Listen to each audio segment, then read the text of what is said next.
नमस्कार दोस्तों, आप सभी का अपने YouTube चैनल ब्रेक एग्जाम में स्वागत है। चलिए वीडियो शुरू करते हैं। आज के वीडियो में हम देखेंगे ऑपरेशन हाक और दूसरी महत्वपूर्ण टॉपिक जो बहुत ही ज़्यादा चर्चा में है, 11 सातवाहन के शिलालेख जो तेलंगाना में खोदे हुए मिले हैं, खोदने पर उनके बारे में हम विस्तार से जानेंगे। तो चलिए वीडियो शुरू करते हैं। पहली महत्वपूर्ण खबर देख लेते हैं, ऑपरेशन हाक। तो ऑपरेशन हाक के बारे में आइए देखते हैं कि ऑपरेशन हाक क्या है, इसको किसने शुरू किया है। तो ऑपरेशन हाक वर्ष 2025 में केंद्रीय अन्वेषण ब्यूरो यानी कि CBI द्वारा शुरू किया गया एक विशेष साइबर अपराध विरोधी अभियान है। इसका उद्देश्य ऑनलाइन बाल यौन शोषण यानी कि ऑनलाइन चाइल्ड सेक्सुअल एक्सप्लॉयटेशन में संलिप्त अंतर्राष्ट्रीय साइबर नेटवर्क को पहचानना और उन पर कड़ी कार्रवाई करना।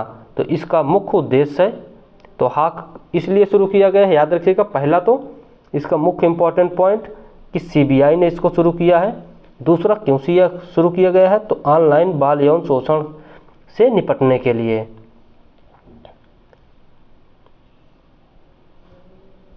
लॉन्च किया गया है किसके द्वारा, तो ऑपरेशन हाक को किसके द्वारा लॉन्च किया गया है, तो CBI की इंटरनेशनल ऑपरेशन डिवीज़न द्वारा इसको शुरू किया गया है। इसका उद्देश्य क्या है, तो ऑनलाइन बच्चों को निशाना बनाने वाले संगठित साइबर नेटवर्क को ख़त्म करना, साइबर पेडोफिलिया और बाल यौन उत्पीड़न के खिलाफ अंतर्राष्ट्रीय सहयोग को मजबूत करना, विदेशी शिकायतों पर त्वरित प्रतिक्रिया देना जिनमें भारतीय नागरिक शामिल हों। इसकी विशेषताएं कौन कौन है, तो सीमा पार समन्वय, FBI, इंटरपोल और विभिन्न देशों की साइबर सुरक्षा इकाइयों के साथ सहयोग, और लक्षित कार्रवाई में CSAM यानी कि child sexual abuse material trafficking, sex torsion यानी कि यौन ब्लैकमेल और बच्चों को डराने धमकाने की घटनाओं पर फोकस है। यह सशक्त जांच प्रक्रिया, तो विभिन्न स्थानों पर छापे, डिजिटल सबूतों की जब्ती और IPC, IT एक्ट और पोक्सो कानूनों के तहत कार्रवाई, यह इसमें शामिल है। पूर्व अनुभवों पर आधारित, तो CBI द्वारा पूर्व में किए गए अभियानों से मिली सीख का इसमें उपयोग किया जाएगा। इस प्रकार के ऑपरेशन में CBI के पूर्व कौन से ऑपरेशन CBI ने शुरू किया था, तो पहला ऑपरेशन था ऑपरेशन कार्बन। ये 2021 में शुरू किया गया था CBI द्वारा। इसका मुख्य उद्देश्य क्या था, तो डार्क वेब पर बाल यौन शोषण सामग्री को साझा करने वालों को निशाना बनाया गया था इसमें। उसके बाद ऑपरेशन मेघचक्र, तो मेघचक्र 2022 में शुरू किया गया था। इंटरपोल की सूचना पर भारत भर में छापेमारी, बड़ी मात्रा में डिजिटल जब्ती और गिरफ्तारियां हुई थी इसमें। उसके बाद हालिया घटनाक्रम, तो ऑपरेशन हाक के तहत CBI ने मुंबई और दिल्ली से 2 व्यक्तियों को गिरफ्तार किया है। वे अंतर्राष्ट्रीय साइबर अपराध नेटवर्क से जुड़े हुए थे जो ऑनलाइन बाल यौन शोषण से संबंधित थे। उसके बाद आइए हम इससे जुड़े हुए महत्वपूर्ण प्रश्न देख लेते हैं। सबसे पहला प्रश्न, ऑपरेशन हाक किस एजेंसी द्वारा शुरू किया गया है। पहला ऑप्शन NIA, दूसरा ऑप्शन CBI, तीसरा ऑप्शन इनकम टैक्स विभाग, चौथा ऑप्शन NCRB। तो इसका सही जवाब है CBI, ऑप्शन B बिल्कुल सही जवाब है, याद रखेगा ऑप्शन B। चलिए बढ़ते हैं अगले प्रश्न की ओर। ऑपरेशन हाक का मुख्य उद्देश्य क्या है, तो ऑपरेशन हाक का मुख्य उद्देश्य है आतंकवाद विरोधी अभियान, ऑनलाइन वित्तीय धोखाधड़ी की जांच, बाल यौन शोषण से जुड़े अंतर्राष्ट्रीय साइबर नेटवर्क को खत्म करना, और ऑप्शन D नकली मुद्रा तस्करी पर रोक। तो इसका सही जवाब है ऑप्शन C, बाल यौन शोषण से अंतर्राष्ट्रीय साइबर नेटवर्क को खत्म करना। चलिए बढ़ते हैं अगले प्रश्न की ओर।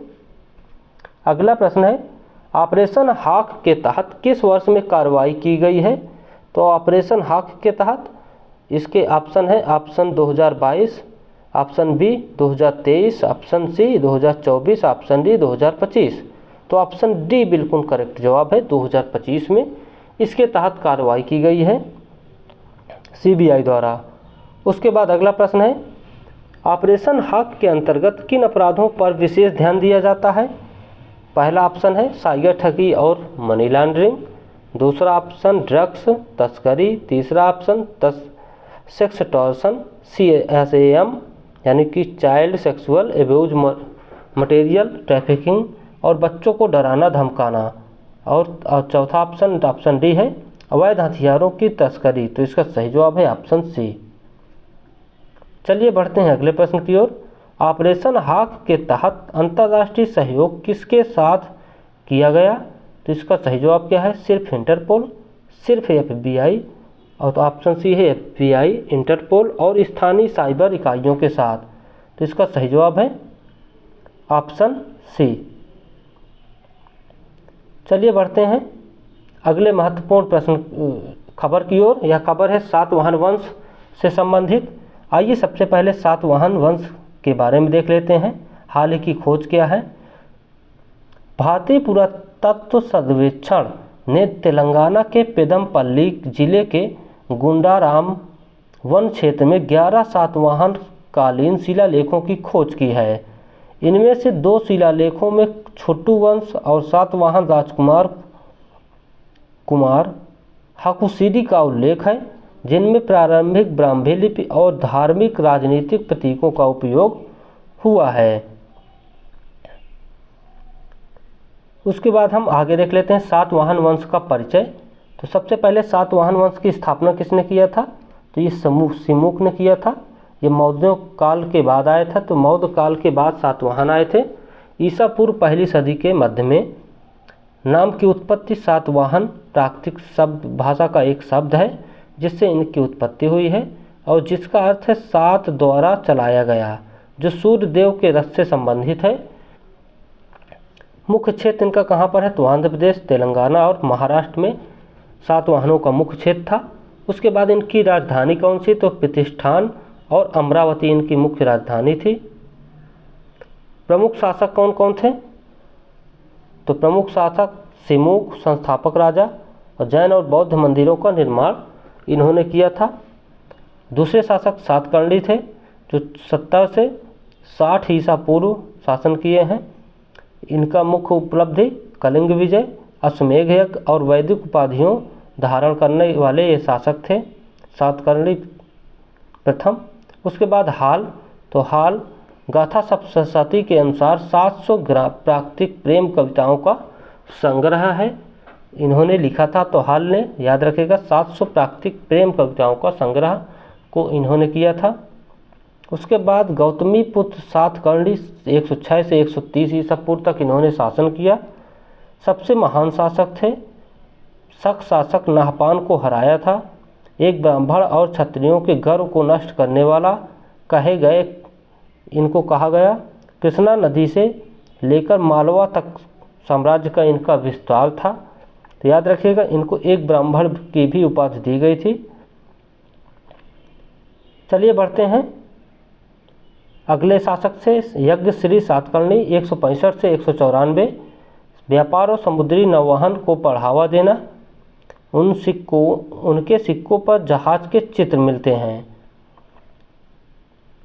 अगली मोस्ट इम्पॉर्टेंट खबर थी प्रशासनिक व्यवस्था। तो यहाँ का प्रशासन कैसे चलता था? तो सेनापति प्रांतीय राज्यपाल होता था। आर्य ब्राह्मीकरण वाले जनजातीय क्षेत्रों में सैन्य प्रमुखों को राज्यपाल बनाया गया, जिससे नागरिक और सैन्य प्रशासन का समन्वय हुआ।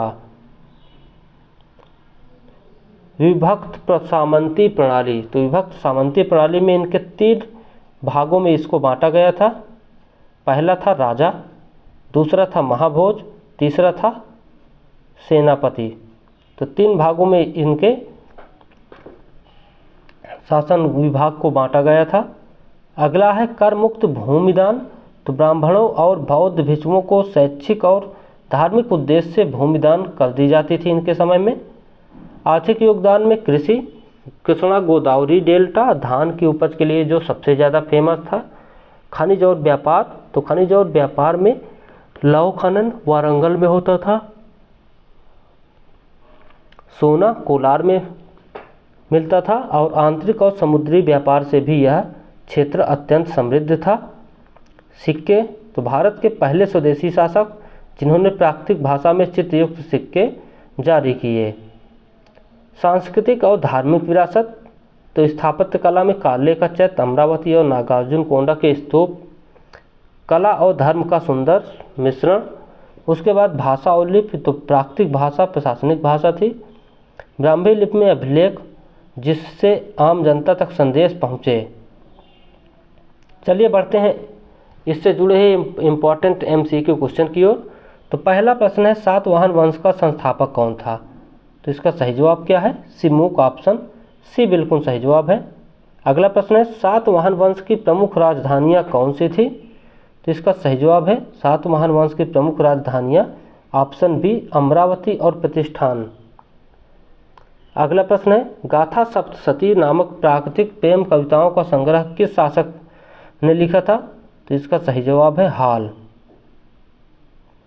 ऑप्शन बी इसका बिल्कुल सही जवाब है। आइए बढ़ते हैं अगले प्रश्न की ओर। गौतमी पुत्र सातकर्णी को किस उपाधि से जाना जाता था? तो ये इसका आंसर पहले से लगा है, ऑप्शन बी इसका बिल्कुल सही जवाब है, याद रखिएगा। आइए बढ़ते हैं अगले प्रश्न की ओर। सातवाहन काल में किस खनिज क्षेत्र को स्वर्ण उत्पादन के लिए जाना जाता था?